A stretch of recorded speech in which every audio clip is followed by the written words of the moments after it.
your news? So via word of mouth, TV, radio, internet, looking for your cell phone. I don't really follow the news very much, to be honest. I guess the majority of my news really comes from what other people are sharing with me online. Yeah. Okay. Online? Well, yeah, and people talking to me in my chair when I'm in the barbershop, things like that. People always bring up what they heard is going on, and then people share on Facebook, things like that. Okay, so things on Facebook. And we're recording this, so you don't have to write anything Okay, down. fine. Okay, great. So what kind of issues interest you most right now? I would say more like social issues. I tend to not be super political, but more so on the, like I said, the social issue side of stuff, not so much policy, things like that. How much time do you feel like you're engulfed in a discussion about the news? Like, weekly? Maybe 2 hours, not very much. Yeah. But do you feel like when people discuss the news with you, they're doing a good job of it? Like, do you feel like they're giving For the you... most part. I think on average my clients tend to not talk about the news as much as maybe other people do.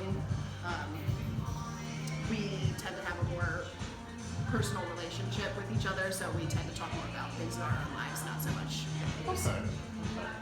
How do you feel about representation in your neighborhood from the local officials? Do you know who they are? Very vaguely. Okay. Very vaguely.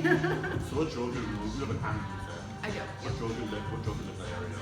Well, we were living in Station North before, and we love that area. We liked being near stuff, but we have a year-old baby, so we wanted to be in somewhere that was a little bit more family friendly, a little bit more walkable.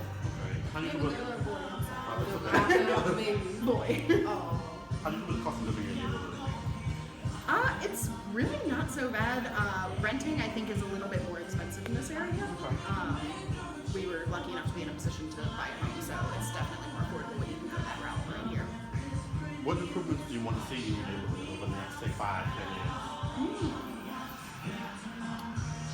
I'd say maybe a little bit more in the way of like parks. Obviously, we have Roosevelt Park and Wyman Park on kind of either side of us, which are great in their own rights, but like I would love a dog park. That would make me really happy.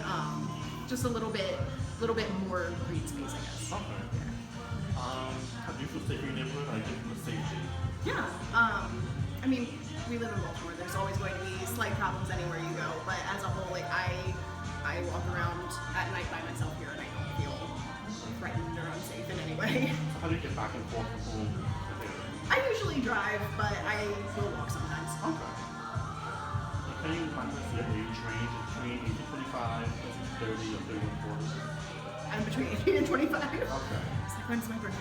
It's not past. We're And good. what's your main occupation? What would you say you are? I'm a barber. Okay. Okay, thank you so much. You're very welcome. And what's your first and last name? Rebecca Dyer. Thank you. Thank you. Also, if you don't mind,